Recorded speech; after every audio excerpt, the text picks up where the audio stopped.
I'm really tired, so this video might be a little sloppier than the last two, but here's my notes for the Dragon Reborn. Let's get into it.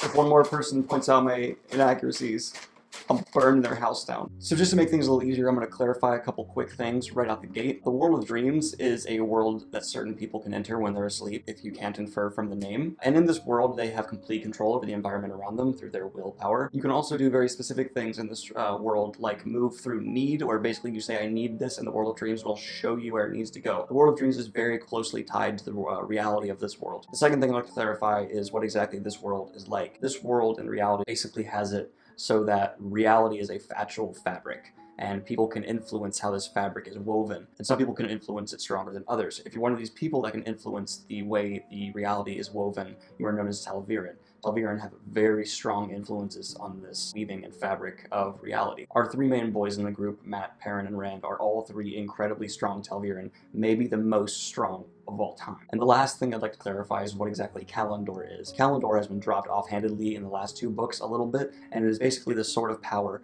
that is prophesied that the Dragon Reborn will claim this sort of power, and that will be the official sign that he is the Dragon Reborn. It is a magic amplifier, and so whoever wields it can now channel way more of the power than they could before. It amplifies your ability about 100 to 200 times, is my understanding. So Rand is already the most powerful magic user around, pretty much. So if he gets this thing, he'll now be a city destroyer at a whim level power.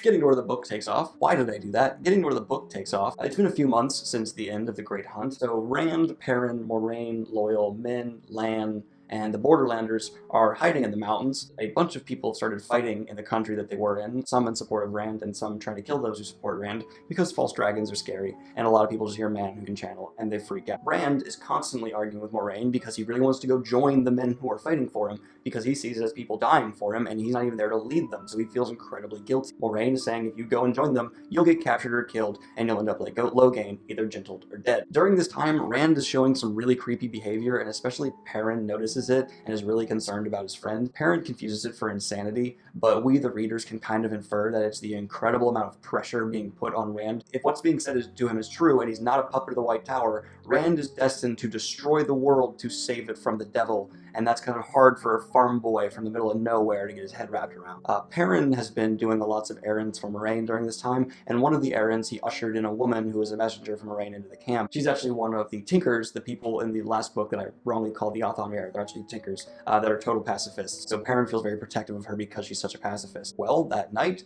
the camp is attacked by Trollocs and Myrddraal, and that woman dies right in front of Perrin. Perrin freaks out and is very sad after he sees this woman die. He also summons wolves to help during the fight, and they do. So a lot of Borderlanders are hurt, injured, or killed during this fight, and it's only really because of the wolves that not everyone is killed. Rand feels incredibly guilty because during the fight he tried to use magic to help, but couldn't embrace the source or access his ability to use the power, so he just kind of sat there and didn't help anybody and feels useless. For someone who thinks they're about to become the Dragon Reborn, maybe not the best ego boost. The next morning after the fight, after they're all recovering, Rand has disappeared, and Moiraine draws conclusions that he's headed off to Tyr to get Kalandor to just finally prove whether or not he really is the Dragon Reborn or just a puppet for the White Tower. Moiraine is furious at this decision and sees it as Rand trying to force prophecy and has no idea what the consequences of that are going to be. So they realize the Borderlanders are too injured, killed, or beat up to really follow at a reasonable pace, so the party that goes after Rand is just Loial, Perrin, Moiraine, and Lan. Moiraine sends men off to the White Tower to deliver messages to the Amyrlin Seat and give the Amyrlin Seat updates on what the newest developments with Rand are. And immediately as they begin to follow Rand, they notice that there's just a wake of weirdness left in his path. And the villages that he has gone through, usually playing flute and stuff like that to earn money on his way, the Dragon Reborn is playing flute. There are just incredibly odd twistings of chants where there's either like a streak of weddings that may not make any sense, or there's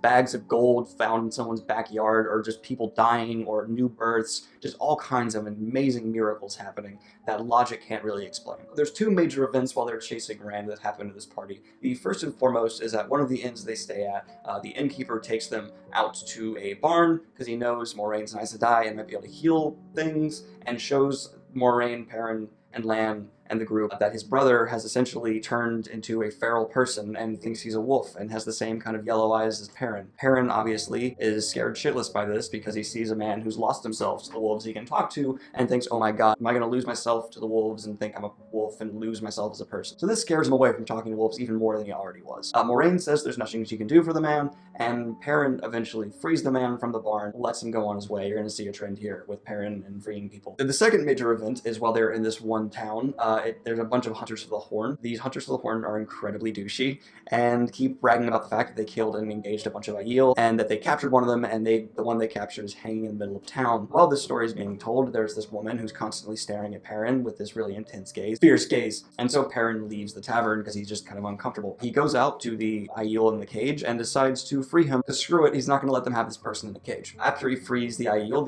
introduces himself as a Gaul and says that the story these men have been telling is obviously not true, and we all knew that. There's no way these dumb nobles could have possibly fought a group of Aiel and won. Unfortunately, while I have this conversation in the middle of the street and not trying to hide, very predictably, some of the people who are guarding the cage, or the Hunters of the Horn, I forget really who these people are, see what they're doing and attack. Perrin and Gaul murder the people who try to stop them. So Perrin killed more people. The girl who was staring at Perrin very intensely in the bar is also seen in a dark alley watching them, and she saw what happened as well. And so Gaul runs off after the fight, telling Perrin he is also headed to Tyr with a bunch of other Aiel. Perrin goes, oh, that's interesting. I wonder if that's completely not related to why we're headed to Tyr. Prophecy about the dragon and stuff.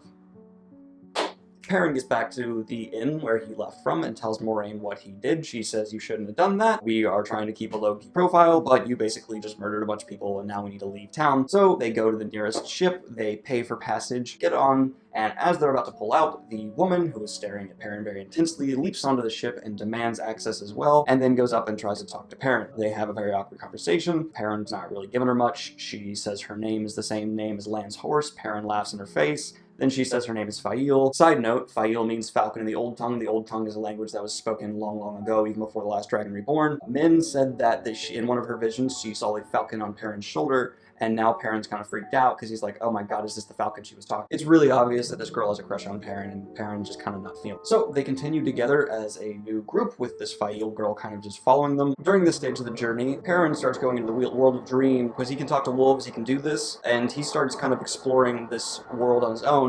And while he's in the world of dreams, he runs into Hopper, the wolf that he felt die, and it's really happy. Oh my god, turns out all wolves who die actually just come to the world of dreams. At one point, we do follow Rand for a very brief period of time, and he's by a campfire. He just murders a group of people who come up to his campfire. It's kind of clear they were assassins coming to kill him, but then Rand makes their dead bodies bow to him, and that's kind of the end of us following Rand. Shit's getting real for Rand. But back to Perrin. They are now in Ilion, and they learn that one of the Forsaken is now in control of Ilion, and they need to get the hell out. As they're fleeing Ilion, Darkhounds start chasing them. Side note, Darkhounds are created by the Dark One, obviously. Very hard to kill, almost impervious to physical damage, and very resistant to damage from magic. They can run at basically the speed of a cheetah, and they're the size of like a grizzly bear. Moraine does manage to kill the Darkhounds before they get to them, but she only accomplishes this by using that forbidden weave again, Balefire. So she evaporates these Darkhounds with a very weak Balefire weave, and then she's very afraid that maybe the Forsaken felt what she did, and they continue fleeing. From here, they essentially get to Tyr, and they know Rand is in the city as well, already approaching the stone right away. Moraine says that she needs to get to the stone immediately, but during this time, Fail accidentally falls into a trap that was left for Moraine, and now Fael's been forced into the World of Dreams. Forgot how much the World of Dreams was in this book. Perrin decides that he's going to go into the World of Dreams after her, and goes into the same trap. He goes through this long, many test things to free her. It's very clearly kind of this love thing that he's been oppressing, blah blah blah. He ends up saving her. He wakes up to Fael now caressing him, and they're very clearly having a thing. From here, we know that Moraine and Lan went to the Stone of Tyr to try and find Rand and help him.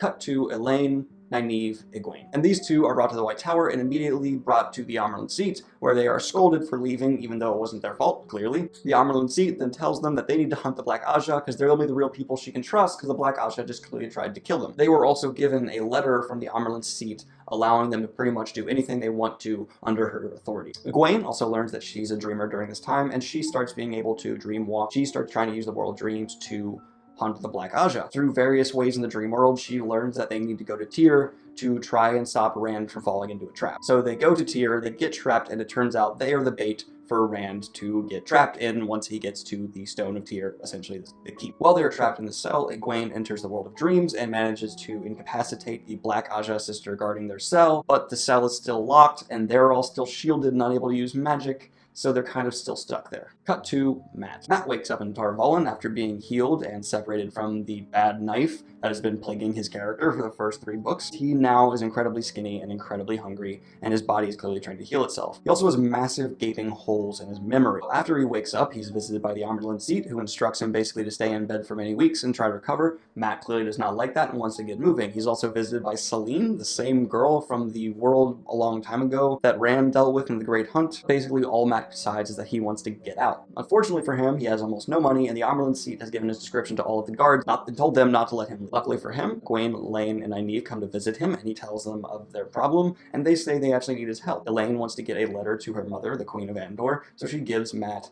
one of the letters the Amyrlin gave her, saying he can do whatever he wants under her authority, so Mat now has a way out, but he still has no money. Mat then decides to go walk around the White Tower for a bit, or go for a stroll, ends up in the training grounds where warders learn to fight, and challenges 2 young warders in training fight, Galad and Gawain, Elaine's brothers. These 2 are known as some of the best swordsmen that are currently being trained to become warders, and maybe some of the best swordsmen in the world. Mat kicks their ass. Mat kicks their ass with a stick, and he actually puts some money down, so he earns a little bit of money. Very much so. Summarizing, Mat decides then to use the letter to go out in the city and maybe try to make some money gambling. He goes out in the city trying to make money gambling and starts winning, and winning, and winning, and winning, and someone tries to assassinate him. Jumps off a bridge with the assassin, and he lands on the assassin, and he's fine. And this is strange. This is extreme amount of luck. Okay, Mat now has a luck factor amount of luck. After the assassin tries to kill Mat, Mat goes into one last tavern and miraculously runs into Tom Maryland, who is in a drunken stupor and clearly incredibly depressed that his last girlfriend died and not doing well. Mat convinces Tom, basically forcibly, to join him on his trip to deliver Elaine's letter to Andor. Fast forward through a whole lot, Mat and Tom arrive in Caemlyn, and Mat needs to go deliver the letter. Mat remembers Rand's story of climbing a wall and entering the palace that way, so he goes to the same wall, climbs up, and enters. While Mat is sneaking around the palace trying to find a way to deliver this letter, he overhears some people talking next to a window. Very luckily, he overhears one of these people talking about a plot to kill the daughter heir of Andor, Elaine, while she's going to Tyr. Mat has no idea why these people are going to Tyr, but he also realizes, okay, I need to prevent this from happening, so he realizes he needs to go to Tyr after he delivers his letter. He ends up in the throne room because he runs into a guard who's willing to take him to the throne room, and while he's there, he realizes the voice he heard talking about the plot to kill Elaine is the Queen's new boyfriend, so the Queen's new boyfriend wants to kill the Queen's daughter. Mat realizes he can't exactly tell the Queen about this plot, so he decides to head to Tyr himself to go try to prevent this from happening. Him and Tom head to Tyr and spend many days trying to find where the girls might be or where the assassin might be, and they do manage to find the assassin. Mat at this point understands that he has a luck factor and starts randomly walking into various taverns, and on one of his random gallivants runs into the assassin because he recognizes him from when he peeked over the window and saw him back at the palace. Mat then kills the assassin and flees the tavern, but still now has the problem that there might be more assassins and he doesn't know where the girls are. He decides to continue his wandering random path, but Tom gets sick, so Mat takes him to a place where a woman dispenses medicine. This is actually where the girls have been staying while they've been in Tyr. Mat learns that the girls have been taken prisoner by some of the Black Aja and the trap was sprung, and now they're in the Stone of Tyr, so Mat decides to leave the sick Tom with this medicine woman and go break into the Stone of Tyr to get his friends out. He climbs some roofs, walks towards the Stone of Tyr with the fireworks and the spear in his back, and he's headed there, and then he runs into a bunch of Aiel on the rooftop.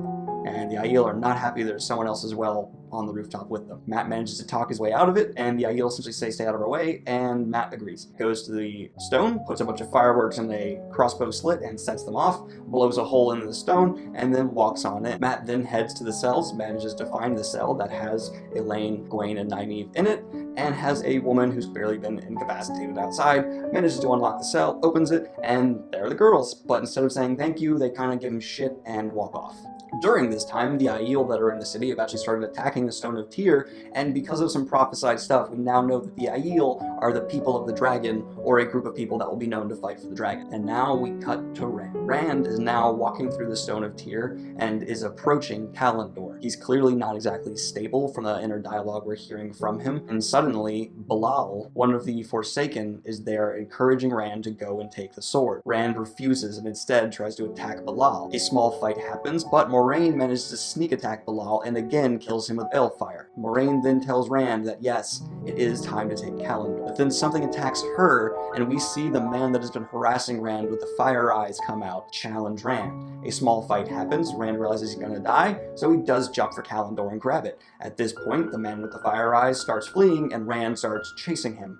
Rand follows this man for a good bit and manages to track him down and actually does kill him. So did Rand just kill the Dark One? No. Because this person actually leaves behind a physical body, it's pretty obvious that it's not the Dark One. There's a bit of confusion about this, but Moiraine pretty much says it's absurd to think that the Dark One would leave behind a physical body. So it's more likely actually one of the Forsaken who had gone insane in their time in prison and started thinking they were the Dark One. Due to some conclusions they draw, they think it might be Ashamael, one of the Forsaken, but they're not entirely sure. Main thing we learn here is that the Dark One hasn't even stirred from his prison yet, and all this chaos has happened. So that's the end of book 3. I'm sorry for this one being a little more meh. I'm extremely tired, working a job as well as my classes now and a few other projects going on. I'll continue to put out these videos and I will continue to put more effort into them. I just really wanted to get book 3 out. Please, feel free to like, share, and subscribe. Appreciate the support I've been getting, and I'll probably do another comment answer video soon. Please have a great day as always. Peace.